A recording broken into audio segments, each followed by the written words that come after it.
Frères et sœurs, bonjour. Je vous invite aujourd'hui à une nouvelle méditation. Cette fois-ci, il s'agit donc de l'actualité. Je ne me suis pas exprimée sur les différentes actualités concernant l'Église, encore moins les JO. Ce n'est pas parce que je ne suis ni chaude ni froide. C'est tout simplement parce que pour moi, tout ceci est accompli. Tout ceci est écrit. Il est écrit en Jean 16, les versets 33. Je vous ai dit ces choses afin que vous ayez la paix en moi. Vous aurez des tribulations dans le monde, mais prenez courage. J'ai vaincu le monde. C'est notre Seigneur Jésus-Christ qui parle. La plupart des chrétiens, et nous sommes nombreux, à nous valoir et à nous inscrire dans cette victoire du Christ, dans ce triomphe de notre Seigneur Jésus-Christ. Nous disons à chaque fois, ce n'est pas moi qui combats, mais c'est le Christ. Ou je marche dans la victoire du Christ. Frères et sœurs, et pourtant dans l'Apocalypse, il nous est dit clairement, et c'est le Seigneur Jésus-Christ lui-même qui parle. Il nous dit ceci, celui qui vaincra. C'est le titre de ma vidéo d'aujourd'hui. Celui qui vaincra. Aux 7 églises, donc les églises dans lesquelles nous sommes aujourd'hui, le Seigneur Jésus-Christ dira, comme nous sommes aux Jeux olympiques, pour ceux qui vaincront. Voilà ce qui est écrit. Celui qui vaincra, je le ferai asseoir avec moi sur mon trône comme moi, j'ai vaincu. Et je me suis assis avec mon Père sur son trône. Je donnerai à manger l'arbre de la vie. Je donnerai l'étoile du matin. Je donnerai autorité sur les nations. Celui qui vaincra n'aura pas à souffrir la seconde mort. Je donnerai la manne cachée, un caillou blanc, sur ce caillou blanc mon nom nouveau que personne ne connaît, sauf celui qui le reçoit. Celui qui vaincra sera revêtu de vêtements blancs.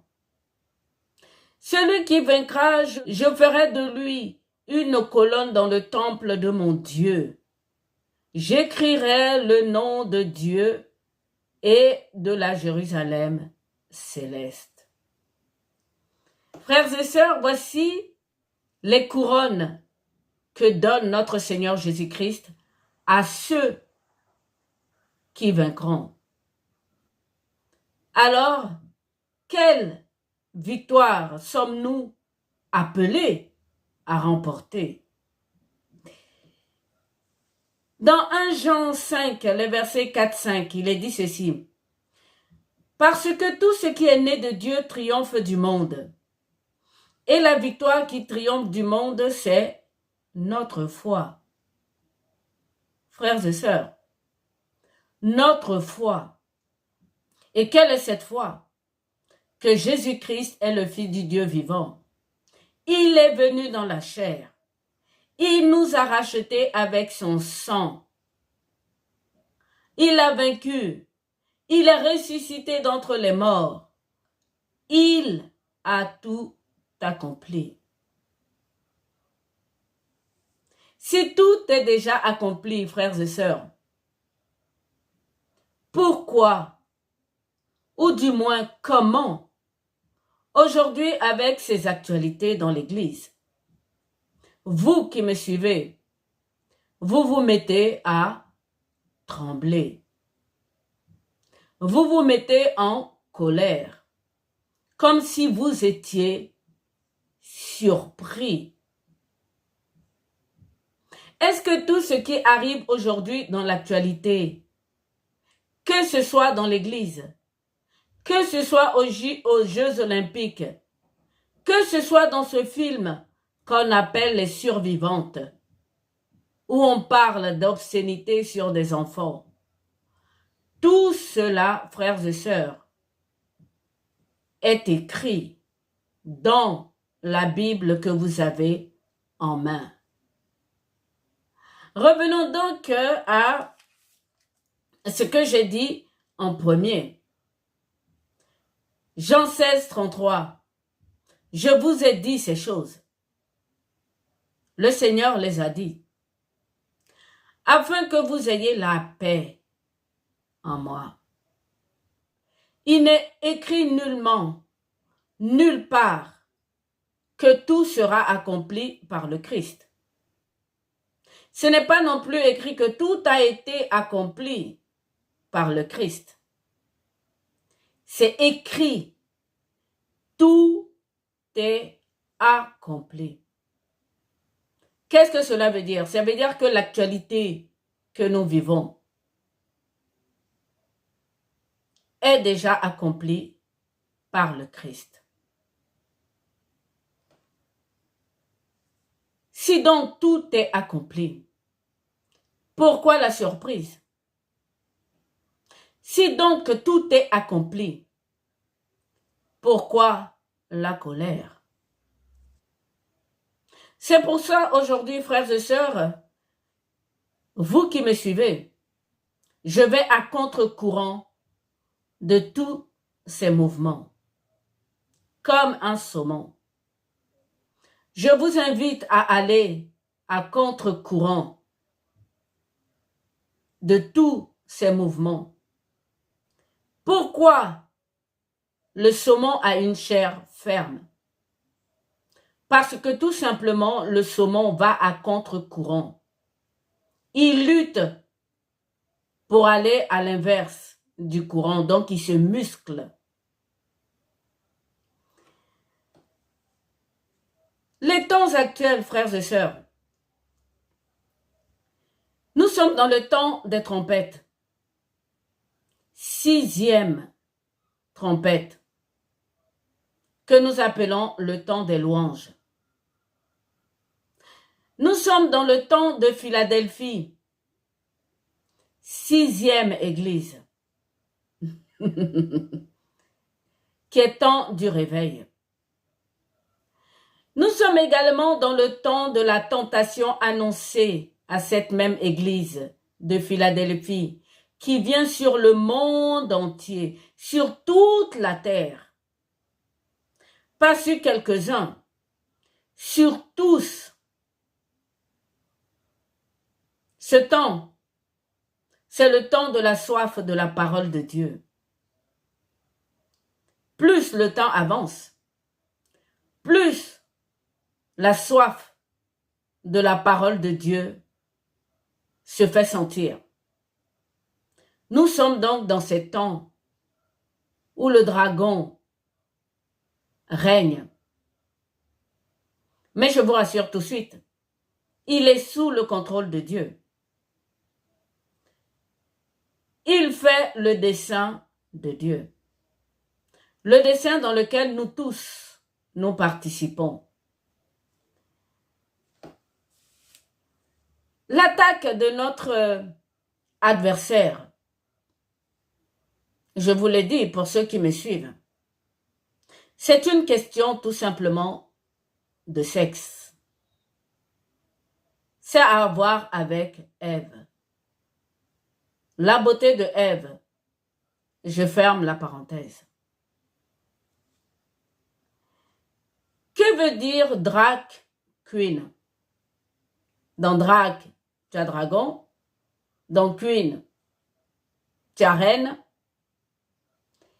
Mais je peux vous assurer que ces pauvres âmes, qui sont aussi des humains, prient Dieu. Et eux aussi, font partie de ce dessein. Ils sont en prison.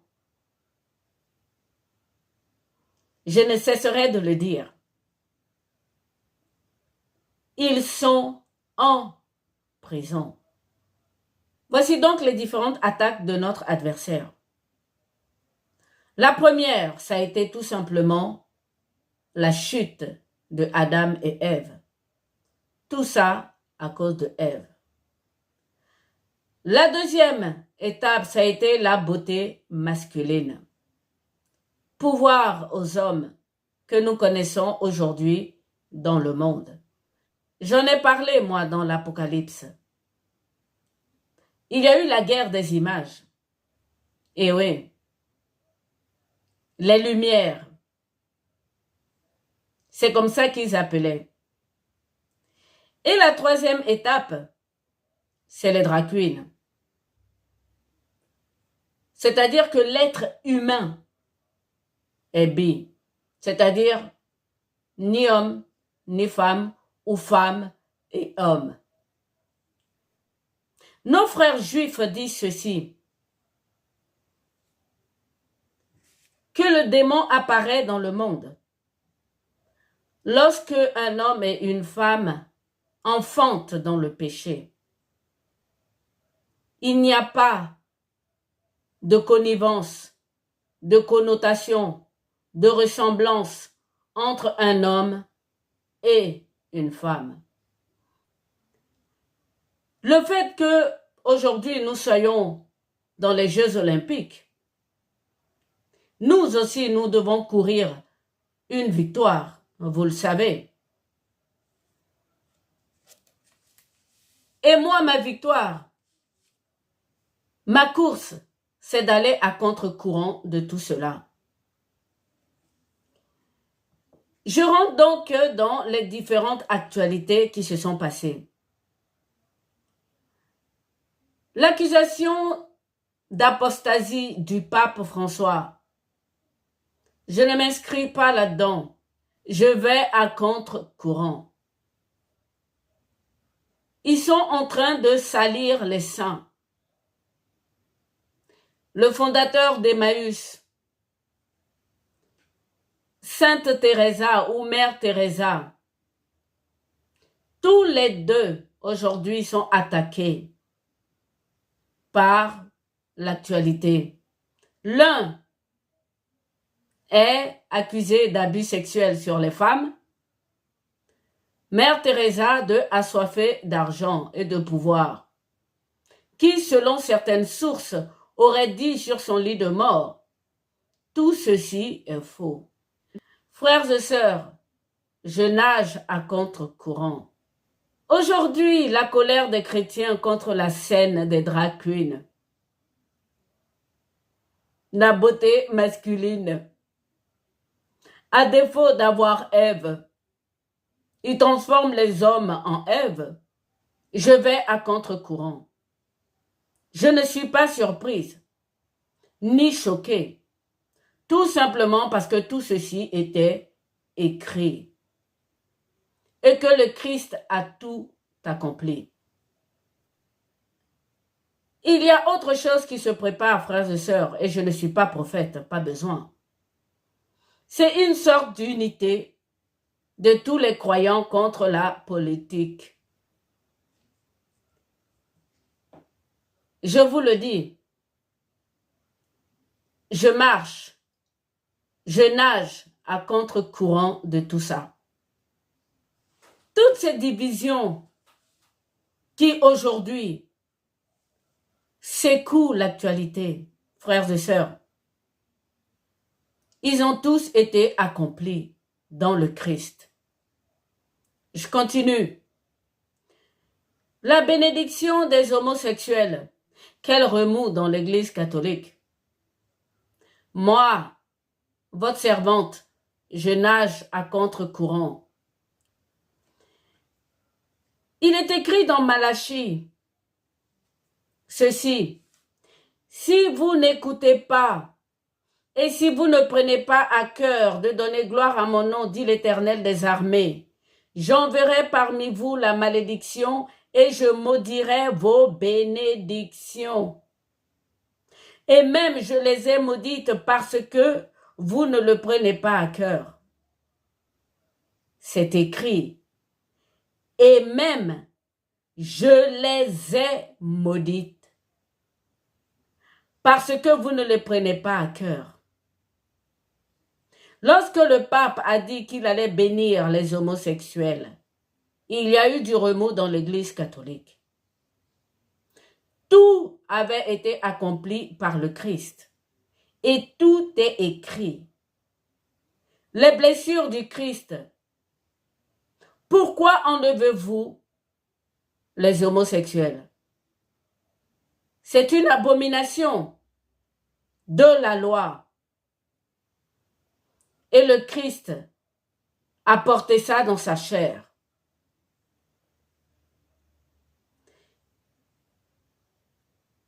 Que le pape les bénisse. Si vous, dans votre cœur, vous n'y croyez pas, il maudit la bénédiction. C'est écrit. Reprenez Malachie 2:2 et lisez. Il est souverain. Et même je les ai maudites. C'est au passé. Parce que vous ne les avez pas pris à cœur.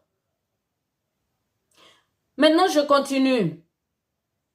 La bénédiction des divorcés remariés. Encore. Paf! Je nage à contre-courant comme le saumon. Parce que tout avait été écrit. Il n'y a plus de mariage. Donc plus de divorce. Je continue. La bénédiction de ceux qui encouragent les avortements. Quand chacun de vous se lève individuellement, allez voir un prêtre dans la confession pour lui dire « J'ai avorté ceci, cela », le prêtre vous pardonne individuellement.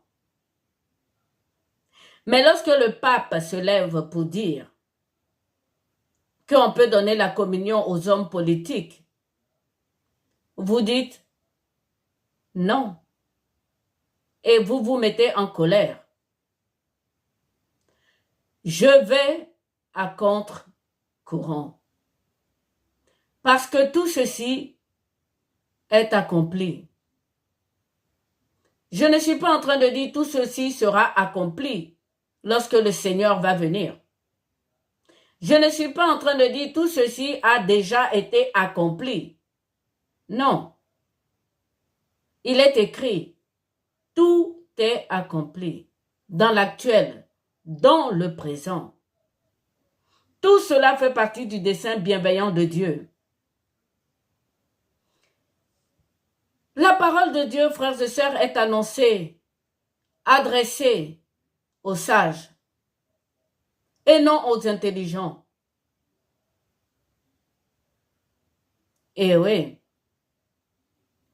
la sagesse de Dieu est folie dans ce monde. Et la folie de Dieu est sagesse dans ce monde. La Bible, lorsqu'elle est mise dans la main des gens intelligents, ils deviennent des fossoyeurs de la parole. Et oui, le Seigneur Jésus-Christ a dit, allez dans le monde entier annoncer l'évangile. L'évangile qui est une bonne nouvelle, frères et sœurs. Et il a demandé d'enseigner ce que moi j'ai appelé le b.a.-ba de l'évangile. Il n'a pas dit aller dans le monde entier enseigner la loi. La loi est déjà écrite, c'est la parole de Dieu. Elle s'accomplira. Pas un iota sera enlevé. Pourquoi donc, lorsque vous voyez accomplir la parole de Dieu, vous vous choquez et vous vous levez en colère? Et oui, les pauvres et les petits Les gens simples, ils ne comprennent plus cette bonne nouvelle à cause de ces fossoyeurs de la parole, de ces intelligents de la parole, de ces docteurs de la parole. Ce qu'ils ont fait, c'est tuer la foi aux âmes simples. Qu'ils ont fait perdre l'espérance aux âmes simples. Aux pauvres d'esprit. Première béatitude, Matthieu 5. Les fossoyeurs de la parole, voici ce que notre Seigneur Jésus-Christ dit. Il les traite en maîtres de maison. Souvenez-vous qu'il a dit qu'il n'y a aucun autre maître à part lui, Jésus-Christ de Nazareth. Voilà ce qu'il leur dit en Matthieu 13. À partir des versets 52, il est dit ceci. Et il leur dit, c'est pourquoi tout scribe instruit de ce qui regarde le royaume des cieux est semblable à un maître de maison qui tire de son trésor les choses nouvelles et les choses anciennes. Les choses anciennes, la loi. Les choses nouvelles, l'évangile de la bonne nouvelle. Il nous est demandé de croire comme des enfants et non pas comme des intelligents. Et donc ces fossoyeurs de la parole qu'on appelle des scribes ou les enseignants, les pasteurs, etc., etc. C'est leur propre trésor dont il s'agit. Et oui, la preuve, ils sont tous riches. Eh oui. Et toi, le pauvre qui me regarde, tu te dis, non mais, moi je ne comprends pas la parole. Je lis la Bible, j'ai foi en Dieu, rien ne fonctionne dans ma vie. Ton trésor, c'est de vaincre. Et comment est-ce que tu vaincs? En gardant ta foi dans les tribulations et en étant en paix.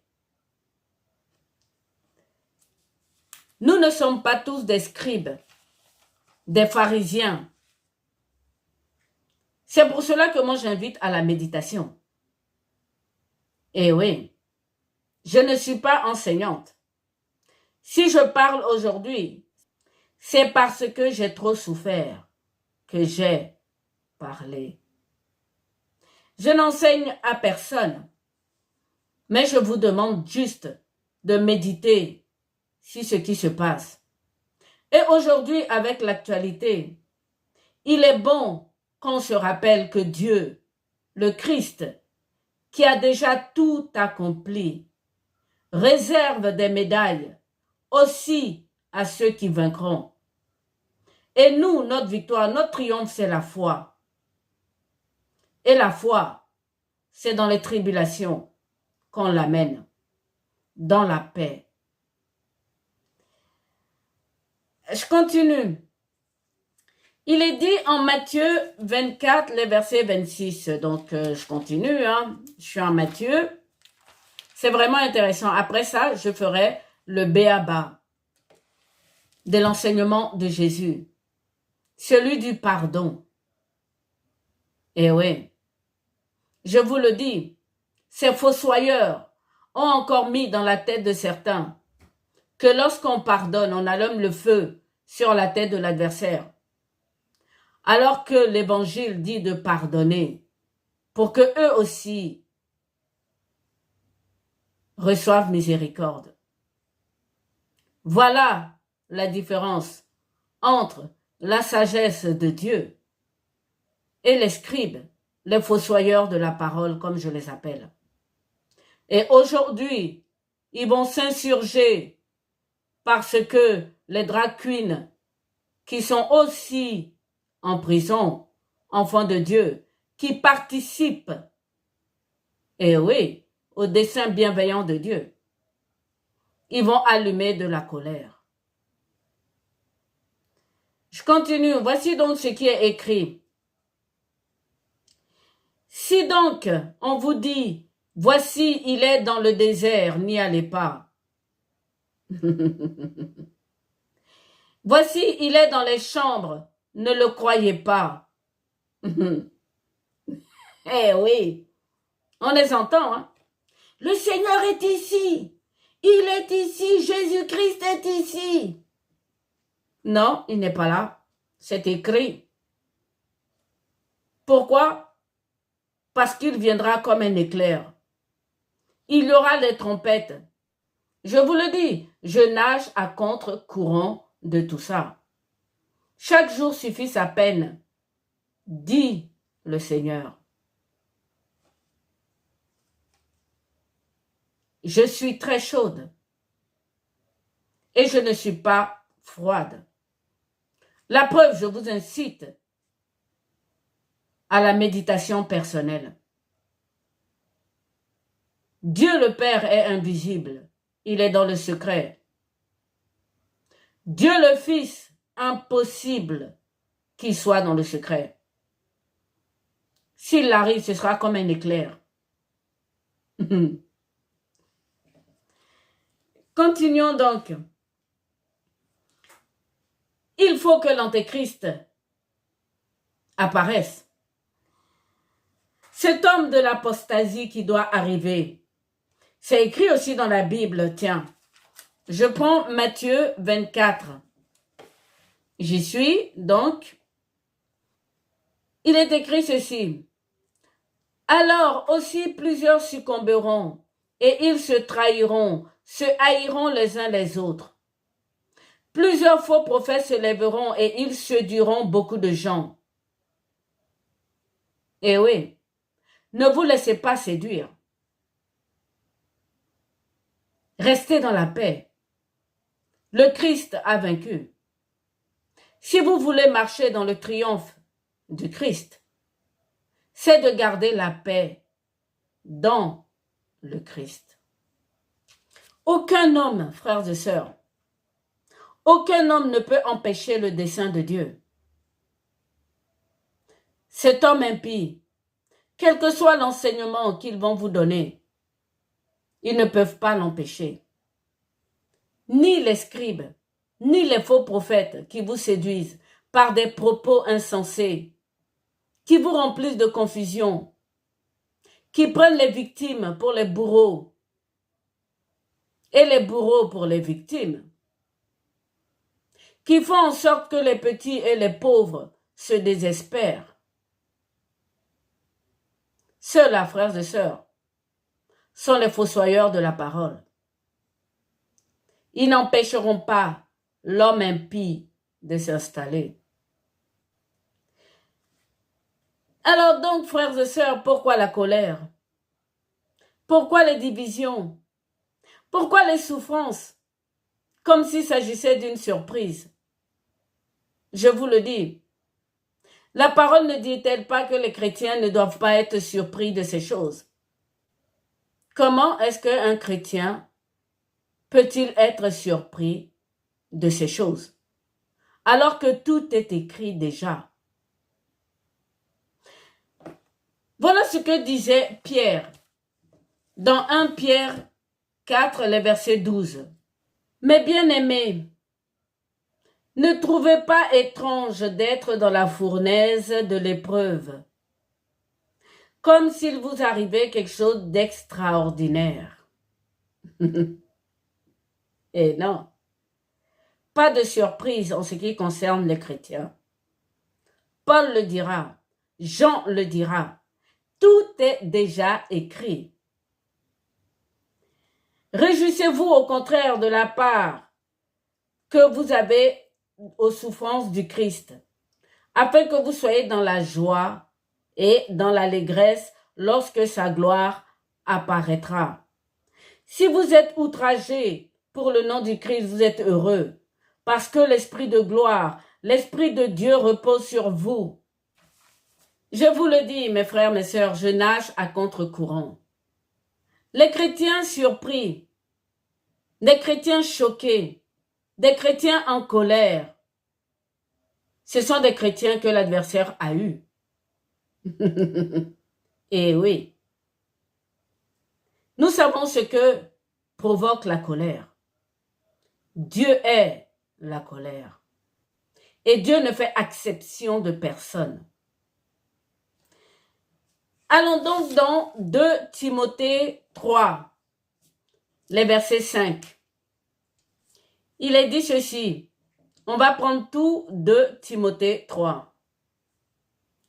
Sache que dans les derniers jours, il y aura des temps difficiles, car les hommes seront égoïstes, amis de l'argent, fanfarons, hautains, blasphémateurs, rebelles à leurs parents, ingrats, irréligieux, insensibles, déloyaux, calomniateurs, intempérants, cruels, ennemis des gens de bien, traîtres, emportés, enflés d'orgueil, aimant le plaisir plus que Dieu, ayant l'apparence de la piété, mais reniant ce qui fait la force.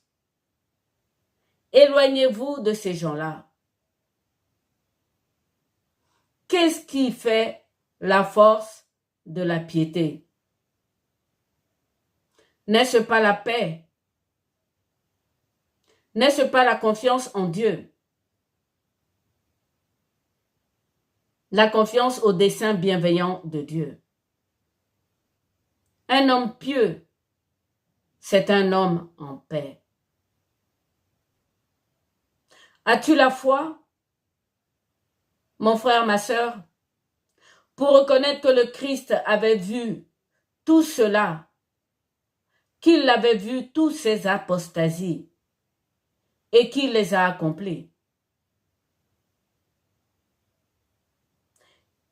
Est-ce que tu ne vois pas toutes ces apostasies dans les blessures du Christ sur la croix? Est-ce que tu ne vois pas toutes ces apostasies dans les meurtrissures du Christ sur la croix? Eh oui. Lorsqu'il est écrit que par ces blessures nous sommes guéris, pourquoi pensez-vous que c'est uniquement les maladies? Le paludisme, la rage de dents. Ces gens, ils sont en prison. Eh oui. Dans 2 Thessaloniciens 2, il est dit ceci. Aussi Dieu leur envoie une puissance d'égarement pour qu'ils croient au mensonge, afin que tous ceux qui n'ont pas cru à la vérité, mais qui ont pris plaisir à l'injustice, soient condamnés. Je relis. Afin que tous ceux qui n'ont pas cru à la vérité, la paix en Christ, mais qui ont pris plaisir à l'injustice, soient condamnés. C'est-à-dire qui ont empêché aux petits, aux simples, de rentrer dans le royaume des cieux. Je continue. Donc si Dieu est le même hier, aujourd'hui et demain, comme vous aimez le dire, Dieu lui-même enverra un esprit d'égarement. Et je crois que cet esprit d'égarement est déjà là. Oui, frères et sœurs, je vais à contre-courant. Il est dit, tout est accompli. Dans le présent, l'actualité est accomplie. Jésus a tout accompli. Continuons, frères et sœurs. La venue de notre Seigneur Jésus-Christ, ce sera pour la délivrance et non pour accomplir. Car tout est déjà accompli. Voilà pourquoi, frères et sœurs, moi, je vais à contre-courant. Et oui. Le Seigneur a dit, allez dans le monde entier, proclamer l'évangile. L'évangile est esprit et vie. Il y en a qui choisissent l'esprit, ce sont les scribes, Les enseignants. Et il y en a qui choisissent la vie. Moi, j'ai choisi la vie. Je laisse ceux qui ont choisi l'esprit. Et je leur dis de faire attention parce que l'esprit de l'égarement arrive bientôt. Eh oui. La parole de Dieu est adressée aux sages et non aux intelligents. Parmi toutes ces personnes que nous avons aujourd'hui sur Internet, ce sont tous des lettrés, des intelligents. Tout ce qu'ils font, c'est de couvrir les pauvres âmes de honte. Je vous dis, nagez à contre-courant. L'évangile de la grâce, il n'y a pas de colère. Tout est accompli déjà. Tout est écrit déjà. Tu sais tout cela déjà. Alors pourquoi tu es surpris et en colère? Continuons, frères et sœurs, avec le psaume 2. Voici donc ce qui est écrit dans ce psaume 2. Pourquoi ce tumulte parmi les nations, ces vaines pensées parmi les peuples? Pourquoi les rois de la terre se soulèvent-ils et les princes se liguent-ils entre eux contre l'Éternel et contre son oint? Brisons leurs liens, délivrons-nous de leurs chaînes. Celui qui est dans les cieux rit. Le Seigneur se moque d'eux.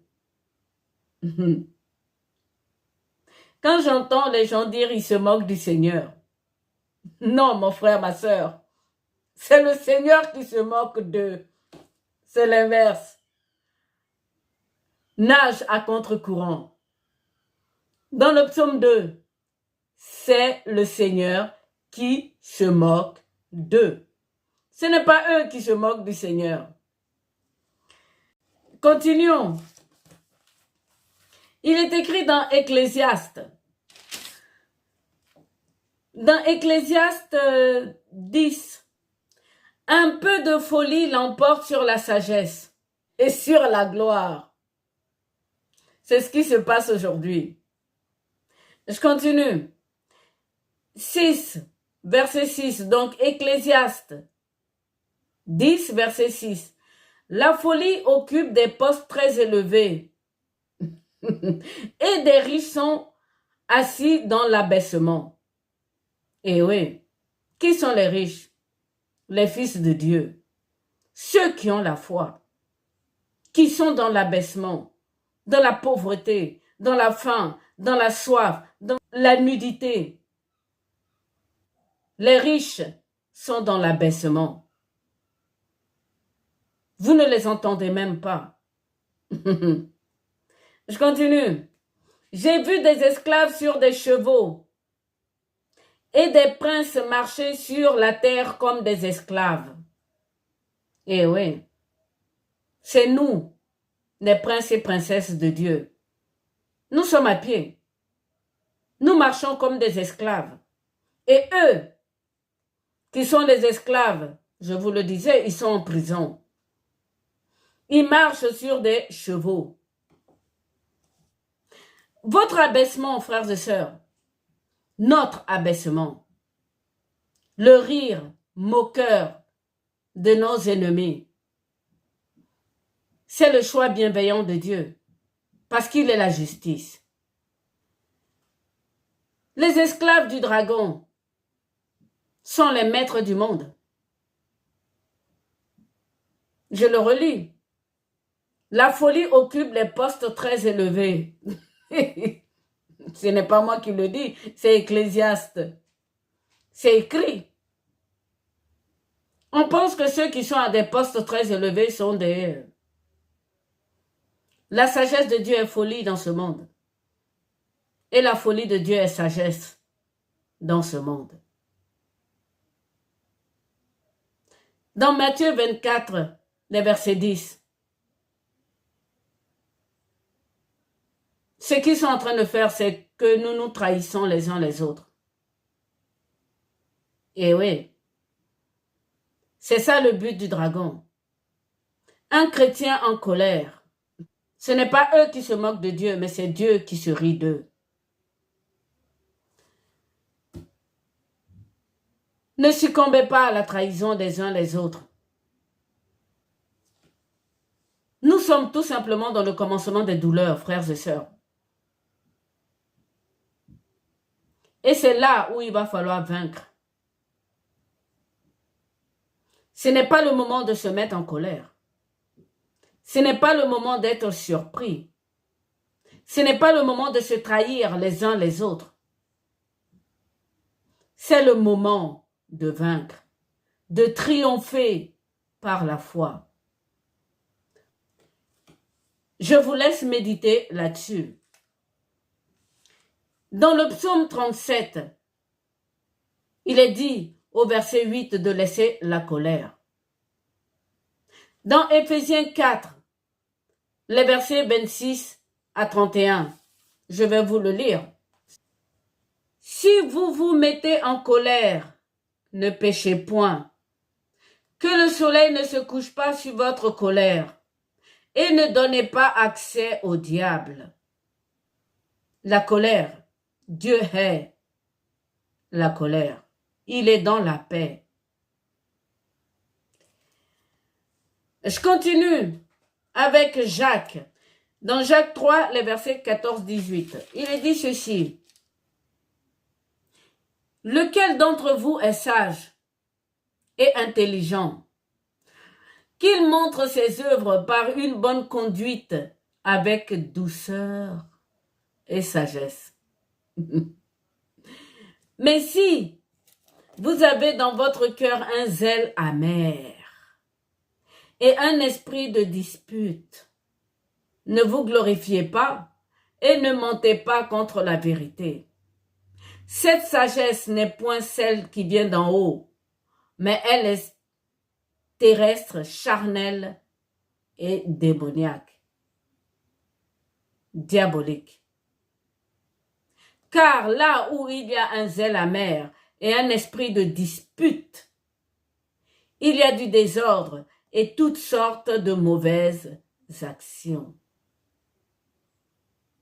La sagesse d'en haut est premièrement pure, ensuite pacifique, modérée, conciliante, pleine de miséricorde et de bons fruits, exempt de duplicité, d'hypocrisie.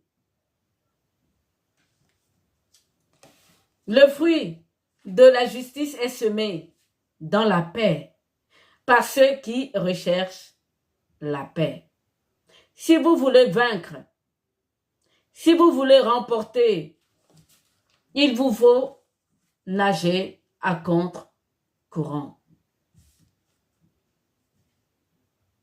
Tout est accompli, mon frère, ma sœur. Tout est déjà écrit. Dieu ne fait rien sans révéler à ses serviteurs ce qui doit arriver. Choisis la vie, celle que le Seigneur, qui a tout accompli, t'offre gracieusement. Ne t'offusque pas. Alors si tu es confus, ne sois pas surpris. Ne te mets pas en colère. Nous allons terminer notre vidéo par Luc 21, les versets 28. Voilà donc ce qui est écrit dans Luc 21, les versets 28. Quand ces choses commenceront à arriver, redressez-vous et levez vos têtes, parce que votre délivrance est proche. Notre délivrance est proche. Le Seigneur ne vient pas pour accomplir quoi que ce soit, parce que tout est déjà accompli. Il vient pour nous délivrer. Éphésiens 4, des versets, 29 à 32. Qu'il ne sorte de votre bouche aucune parole mauvaise. Mais s'il y a lieu, quelques bonnes paroles qui servent à l'édification et communiquent une grâce à ceux qui l'entendent.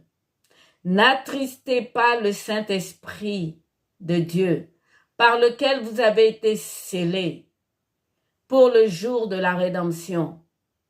Que toute amertume, toute animosité, toute colère, toute clameur, toute calomnie et toute espèce de méchanceté disparaissent du milieu de vous. Soyez bons les uns envers les autres, compatissants, vous pardonnant réciproquement comme Dieu vous a pardonné en Christ. N'attristez pas le Saint-Esprit. Le Saint-Esprit est joie. Frères et sœurs, tout est accompli. Heureux les essoufflés, ceux qui manquent d'esprit, les pauvres en esprit. Heureux ceux qui ont faim et soif de justice. Heureux ceux qui recherchent la paix. Ils seront appelés fils de Dieu. Tout est accompli, frères et sœurs. Marchez à contre-courant. Ne vous laissez pas emporter par la colère du dragon. Vous comprenez lorsque je vous dis qu'il faut aller à contre-courant. Ce n'est pas parce que je ne suis pas chaude. Ce n'est pas parce que je suis froide. C'est tout simplement que tout était écrit déjà. Que je ne suis surpris par rien. Que je ne serai pas emporté par la vague de colère du dragon. C'est ce qu'il cherche à faire de la Sainte Église catholique. Tout est accompli. Tu dois vaincre, mon frère, ma sœur. Tu dois vaincre. Et si tu veux t'inscrire dans la victoire du Christ, si tu veux marcher dans le triomphe du Christ, il ne te reste plus que à marcher dans la paix, c'est-à-dire à contre-courant de ce monde. Je termine donc avec mon indice sur les vidéos précédentes. Je vous ai donné comme indice Isaïe 65, les versets 19 à 20. J'y retourne.